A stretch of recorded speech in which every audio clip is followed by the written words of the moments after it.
This is a Lockpicker 1969 and welcome to my channel, and this I guess is part 2 of my tools. Thought I'd go over in two parts. The first part being my Dimple lockpicking tools and kind of how I progressed to what I have today. Anyways, I started with the typical Go-So purchase. These things took so long to get here that I actually wound up getting my next couple of sets before even getting this one. But when I did get this one, this Go-So set, I'm sure other people out there have been able to sand and polish and make these all nice, which I did do that for a couple of picks to give it a go, and did, polish and sand this off and round it off nicely. What I found I had a problem with was these grips just were not all that comfortable to work with for me. So I didn't feel the need to really go into and do any more work on refinishing this set. But you do get quite a few different types of tips and so forth to play with. But ultimately, this kit just really didn't work for me, the Go-So. So roll that up. So one of the other kits I did get, and I did this as part of I did a Dimple Dimple pick manufacturer review, and I did review several of these different sets in that review. But this was one that I also got where you can essentially replace these tips.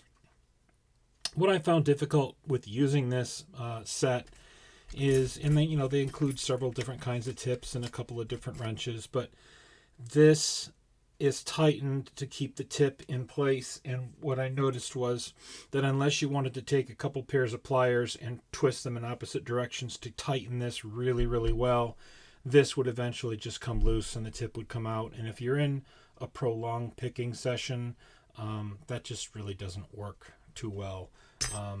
It did, like I said, it came with a few tension wrenches and definitely several different tips.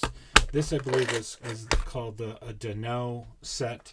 I'm sure it comes in other names by different people that are selling it. But so ultimately, that is your handle, and that's atypical. This is a neutral flag, it looks like. Anyways, didn't really have much use for this because, like I said, I went to go pick with it in a prolonged picking session. It just really, the pick tip didn't stay in unless I went to a great lengths to tighten it very securely. This is the Dong Shi set, and I suppose this could be sanded and refinished and polished up nicely to round some of the edges and all that. They are a nice handle on them, so I'll give them that. You can remove them by taking these grub screws out, but several different tip types that, quite frankly, looking at some of the custom picks I've had to make from some other tips from other lockpick companies, they do have some tips in here that would actually be quite useful with more difficult locks, but I just didn't care for how unfinished these were. The very rough square edges on these. They do need a lot of work to kind of make them usable. I'm sure there's several people out there who have done all the work to straighten these out, make them really nice, and my hat's off to you for having the time and patience to do that. But I'm sure if that's the case, then these would be a really nice set to have once they're all finished up. But out of the case, as they were shipped to me, I just didn't find them to be all that usable. Get hung up on the pins and everything quite a bit with these. So this is the Honest Dong Shi. Now, one inexpensive set I did find that I did like a lot was the Huck 8-piece set. These picks, they're smoothed out, they're polished nice. I'm sure they could use some additional smoothing and polishing if you really want to be a perfectionist about it, but right out of the case, you're able to put these things to use. The handles are very similar to the ones you find on the Dong Shi. So anyways, the difference with these is, you can work with these right out of the case and right out of the packaging when you open them up. So I did find these to be quite useful, and I do use them. So these are useful Dimple lock picks, in my opinion. It did come with a tension wrench, I believe, at least one. Nope, two. So you do get these two different tension wrenches with it. So it's a nice set. They do number them as well. So there is a number on the picks. So you can basically identify those picks that you're using. I don't know that the sequential numbering really, is significant to the tip or the profile type on the tip. But anyway, I like the Huck 8-piece for $30. It's kind of hard to beat. It may take a while to get it in the mail, but definitely worth $30, especially if you're just getting into dimple lock picking. Now, one of the things I did make the investment for with dimple lock picking was to get the multi-pick Elite Pro set. Now, just to put this in perspective, the kit usually comes with the first, 1, 2, 3, 4, 5, 6, 7, 8, 9, 10. First 10 picks. You can purchase this extra pick here, which is their Elite G Pro 11, which is a right side flag that is very, very small. And for some locks, this pick is just invaluable. I do have an extra pick in here that I had to fashion for myself that I'm using for picking on the Multi-Lock Interactive for a brown belt lock. And I did find that for me, using multi-picks picks with their handles, they're very slender. So for me, with the problems that I have with my hand in grip, this fatigued my hand within 2 or 3 minutes of using these picks. What I did do was simply come up with a method of adding a pencil grip, which widened it just a little bit, and that allowed me to pick for a bit longer sessions. So anyways, take that off. And there isn't too much loss in your feeling, because essentially when I pick, I have my fingers on the shaft anyhow, so I get feedback from there as well. Anyway, so I did get the full set and added the number 11 in addition to picking up multi-picks sets of tension wrenches for dimple locks. So all of these here are essentially some of their different multi-pick dimple lock wrenches in different types of thicknesses and lengths and sizes. So anyways, and then there's some other ones that I have hidden in here as well. Z-bars, more Z-bars. So this, usually I keep this kit of tension wrenches along with my kit of dimple lock picks. And yeah, anyway, that's how that rolls. So anyways, I'll set that aside. What I did find as a solution to a better solution than just using the pencil grips for this being too thin for me, these tips you can purchase them separately. So essentially what I did was, let me put this away. So I was on a search and I did come across the covers that go on the multi-picks that Bare Bones makes, but those really didn't work for me. And what I went and I eventually ran into Terrajourn's handles that he machines, which quite frankly solved my problem very nicely. These handles that he makes, the end here in the handle is actually a compartment where you can keep your pick tips in. So what I did was I took one of these and made it a left flag, and another one and made it the right flag. So these two here with the wrench, I can have this in any pick kit of regular like single pin picking tools, like I have in this one. I have some of the Jimmy Long's picks in here. These are the flat short hook. Well, there's all three of them there, but I keep these with this, and literally you can almost deal with any lock, Dimple or single pin pick or pin tumbler lock. But these are exceptionally really nice handles. They feel very great, or good and very comfortable in the hand, and they help me basically make any kit a complete kit with just 2 slots here. Roll that back up. I did obtain, because I wanted to try them, from Bare Bones, and I really love what Bare Bones has done here with his Dimple picks. This is the bone roll, and it has room for additional picks, but the finish on these was awesome. Nicely rounded, and these for me were surprisingly very comfortable. I do enjoy picking with these now and then, and anyways, yeah, I would highly recommend it. The case that came with this set was just awesome. Can't say enough about it. You have this pouch here that you can literally store all kinds of things in, including like tension wrenches, and he threw some Australia patches in there as well. Anyways, very nice set.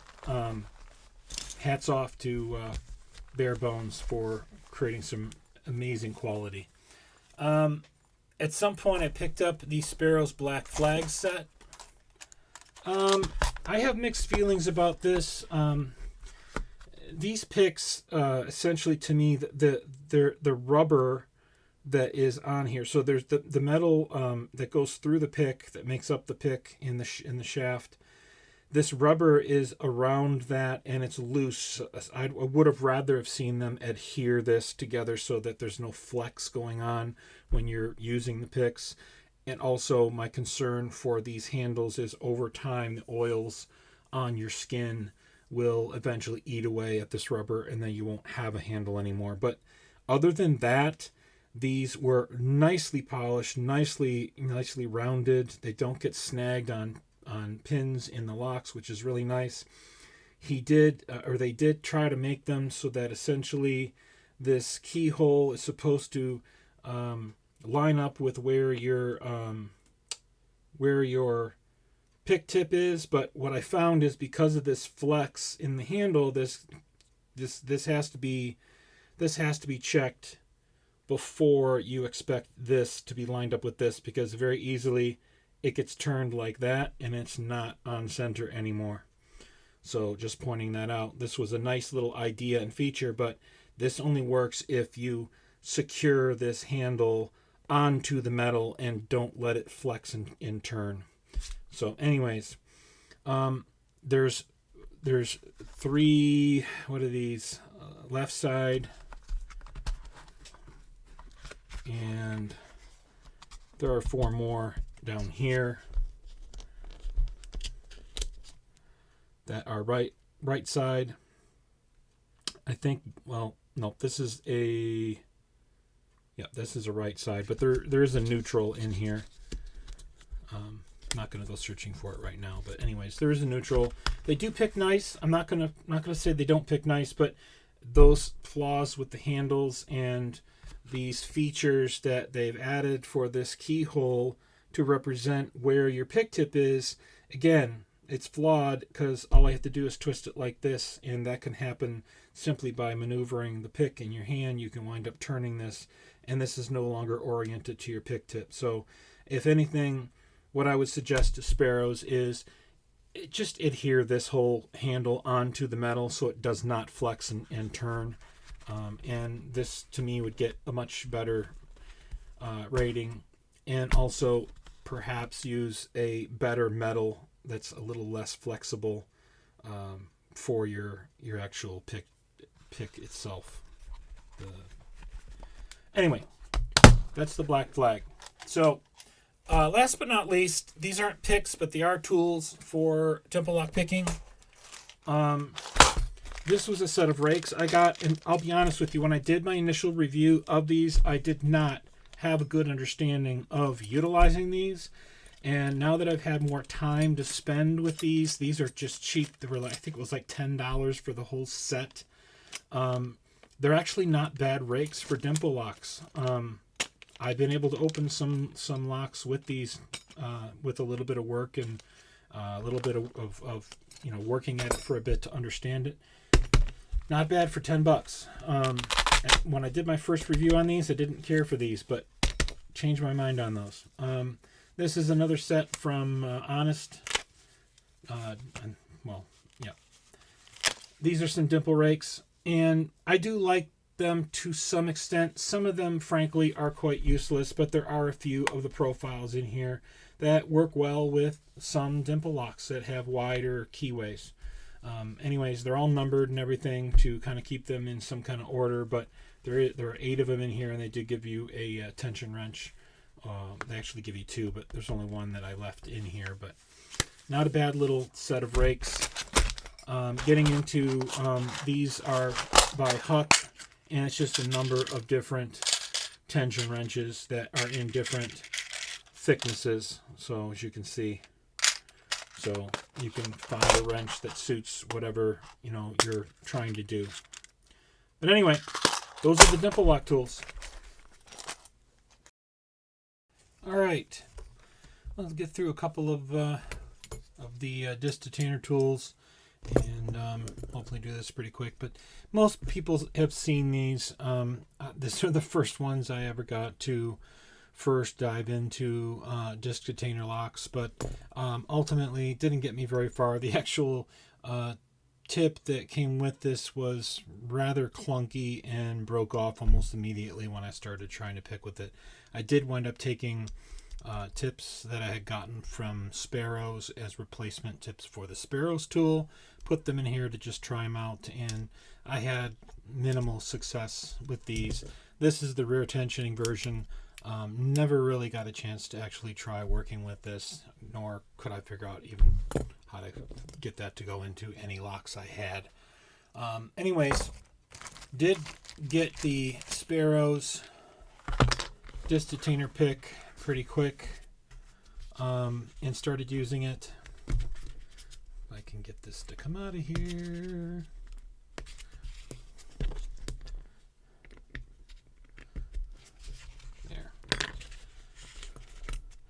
So what I like about this pick and have liked is that you can pretty much change the length of the nose on this as far as how it engages the first disc, if that's what you're tensioning on. It doesn't work really great if it's a rear tensioned lock, but I did print out this little stand that essentially helps increase the amount of surface that is able to stay in contact with the lock when you're putting the tension on it and trying to pick. I have made a number of my own tips using the injector rods, and so anyhow, this is the Sparrows disc detainer pick, and I do still use this. Put it back in here. And just as a quick note, for my disc turner, I did wind up using this. It's essentially a wide wiper blade insert. I just cut it to length, and it works really well for turning discs. I did wind up printing a number of 3D printed parts for this Sparrows pick, including all of the different spacers. You've probably seen people like Chris Capoon. He uses them quite a bit. I've used them now and then. I also tried printing out some of these the disc turners. I didn't find that these worked all that well compared to the actual metal turner that I made out of the windshield wiper insert, and a number of other little parts and pieces that I have tried to use with this Sparrows pick. So get that out of the way. Now, so just real quick, These are the injector rods. I have a few boxes like this of these, and I do go through the process of shaping them to kind of a starting point, and then from here I'll usually kind of file this down to whatever shape it is I want to try and use, and whatever thickness I want to use. Based on Chris Capoon's advice, I did invest in the RWB pick, which I love. I'm still learning how to use it and all, but nice, great quality on this thing. It did come with some other pick tips, as well as the ones for like rear tensioning and stuff, which I haven't gotten to or figured out how I'm going to go about using that. But anyways, love the quality. I've also made several tips for these for this as well, out of the push rods or injector rods. This is specifically for abloy. This has not yet been filed down. I will get to that, but I literally only have one abloy type classic lock that has this. So it hasn't been exactly an emergency for me to get around to doing it. I did manage to make, out of a cotter pin, a disc turning tool by cutting off part of this side and being able to put that in the lock and turn it. So that is part of the tools for that. And last but not least, I did pick up this, and I think it was from Hazardous Manufacturing. Yep. It was a 3D printed tool, I think, that they had. I honestly never got around to even trying to put this thing together. I wasn't able to really find any kind of instructions out there for it to put it together.